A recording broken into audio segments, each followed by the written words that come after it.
रूपेश वर्मा जी, दिल्ली से।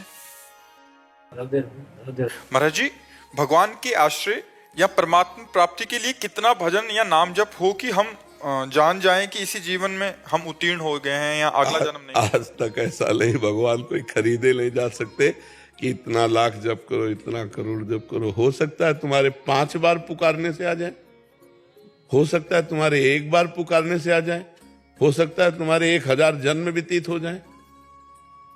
तुम्हारी दौड़ कितनी है, तुम्हारी पुकार में दम कितनी है, तुम्हारी आर्त भाव कितना है, भगवान से प्रीति कितनी है, ये बात इसमें खास है। एक आदमी हल जोत रहा था, तो स्टेशन 3 किलोमीटर था लगभग। तो एक आदमी ने पूछा, ए भाई, हम स्टेशन कितनी देर में पहुंच जाएंगे? तो चुप रहा। बोला, ए पूछ रहा हूं स्टेशन कितनी देर में पहुंच जाएंगे? चुप रहा। वो भागा, जो भागा सो बोले 30 मिनट में पहुंच जाओगे।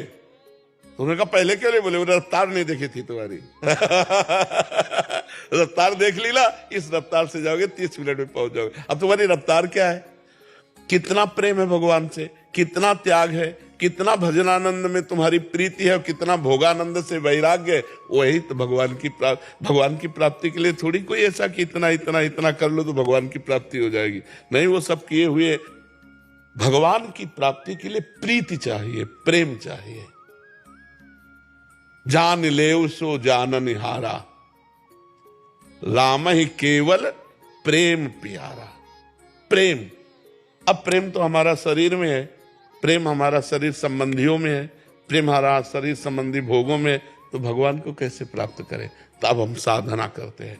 साधना के द्वारा सब जगह से प्रेम हटाकर जब भगवान के चरणों में प्रेम करते हैं, और फिर प्रेम से जब पुकारते हैं, तो ते समाज गिरजा में रहेऊ, अवसर पाए बचन एक कहेऊ, हरि व्यापक सर्वत्र समाना, और प्रेम ते प्रगट हो ही मैं जाना। संख्या तो नहीं बोली ना, प्रेम प्रेम। अब वो प्रेम कितने में आप प्रकट कर पाते हैं?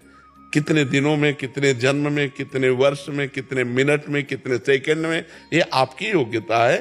प्रेम प्रकट कर लो। भगवान प्रेम से मिलते हैं, ना कि संख्या से, ना किसी एक नियमावली से कि ऐसा कर लो तो भगवान मिल जाएंगे, ऐसी जरूरी नहीं। हो सकता है आपको 1 मिनट में ऐसा भाव आवे, दैन्य भाव, पुकारो भगवान मिल जाए। एक बार नारद जी एक जंगल से जा रहे थे, तो 2 पेड़ के नीचे महात्मा भजन कर रहे थे। एक पीपल के वृक्ष के नीचे और एक बट वृक्ष के नीचे। दोनों ने क्रमशः प्रणाम किया।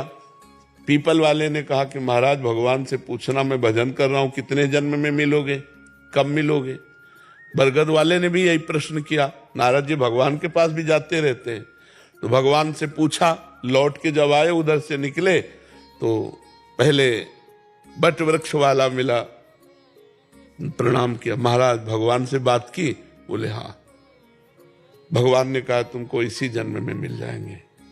बड़ा आनंदित हुआ कि भगवान इसी जन्म में मिल जाएंगे, भजन में लग गया। पीपल वृक्ष वाले के पास गए, बोले भगवान ने कहा पीपल के वृक्ष के जितने पत्ते हैं, इतने जन्म लेने के बाद तुम्हें भगवत प्राप्ति होगी। वो नाच पड़ा, भगवान मुझे जानते हैं ना कि मैं भजन कर रहा हूं, और नाचते हुए रोने लगा, और रोते हुए आर्त भाव। उसी समय भगवान प्रकट हो गए, उसी समय भगवान प्रकट। नारद जी ने कहा महाराज, हमें झूठा कर दिया, आपने हमसे कहा था कि जितने पीपल। तो बोले इसकी तन्मयता, जैसा भजन कर रहा था, इतने जन्म लगते इसकी इतनी तन्मयता में, लेकिन इसने वो तन्मयता भी धारण कर ली, इसलिए अभी मैं मिल गया। तो भगवान की प्राप्ति का कोई इतना नियम नहीं कि इतना कर लो तो मिल जाएंगे। आर्त भाव से पुकारो तो 1 बार में मिल सकते हैं। और अगर माया प्रपंच में फैली हुई वृत्ति है तो जन्म के जन्म लग जाते हैं। जन्म जन्म मुनि जतन कराही, ओ अंतराम कही आवत नाही।